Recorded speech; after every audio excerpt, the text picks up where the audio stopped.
Of course, what is missing right now is some reverb. And it's making a pretty big difference.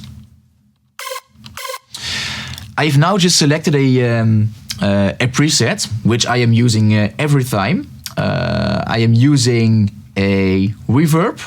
I am using an exciter to make it even wider. I am using an EQ, and why am I using an EQ?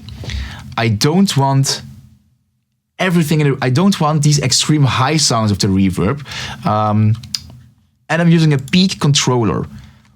For people using FL Studio, I think for me this works the best, and I'm going to show you why. The volume knob over here, you can see it's completely upwards compared to the rest. And if I'm going to right click it, link to controller, I can select the peak control, peak and LFO. And that's the peak control we have selected over here. Input to inverted. Okay, so I am using the saw wave. I am putting the reverb on it. And you can see when the lead synth is playing, the reverb gets ducked down. And with the peak controller, you get so much control about how fast the reverb is kicking in, how much volume is reducing while the leads are playing. You can see the volume over here. If I'm going to play with it, you can see that the fader is just slightly moving. But you don't want like your lead synths and the reverb all coming together. You want to create some space. You want to hear the lead synths, and when the lead synth is not playing, you want to have this big kind of reverb effect. So if I'm going to make it extreme,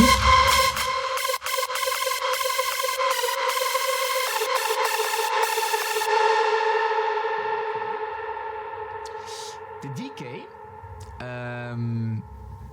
you can play around with the decay, and that means how fast the fader is moving upwards again when the key is not playing of the saw. You can see it's going very slow, way too slow for what we want.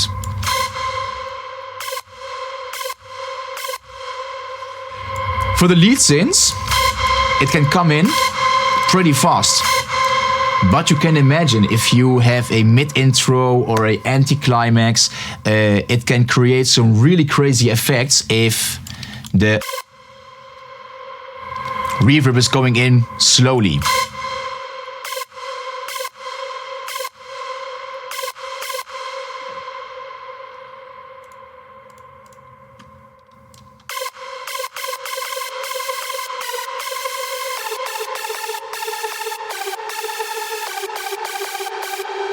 And you can see I've used a limiter because I cannot control this volume knob because every time it's playing, because I've selected the P controller, it gets automated all the time.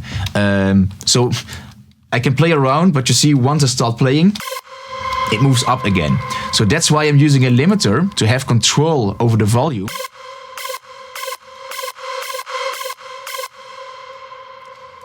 The EQ, because you don't want low frequencies in your reverb, you don't want to have the extreme high frequencies. You can hear it, right?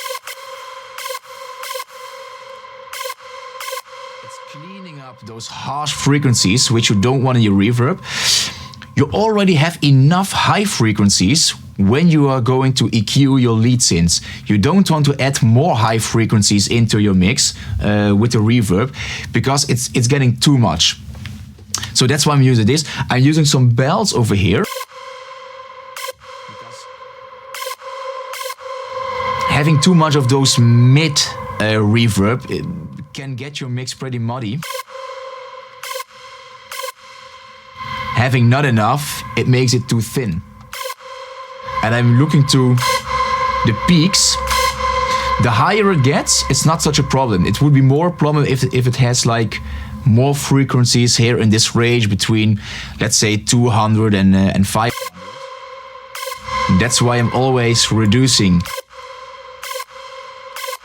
those frequencies for the reverb. Same goes for the frequencies just on top of here, because otherwise it gets cut off too extremely. It gets a much more smoother kind of effect. When I'm using reverb, I am mainly using it on the saws and not on my top lead, because I want my top lead to be like straight in your face. The saw is making the lead wider, so using reverb on that is making it much more wider. Also because of the detune. So if we're going to play them together.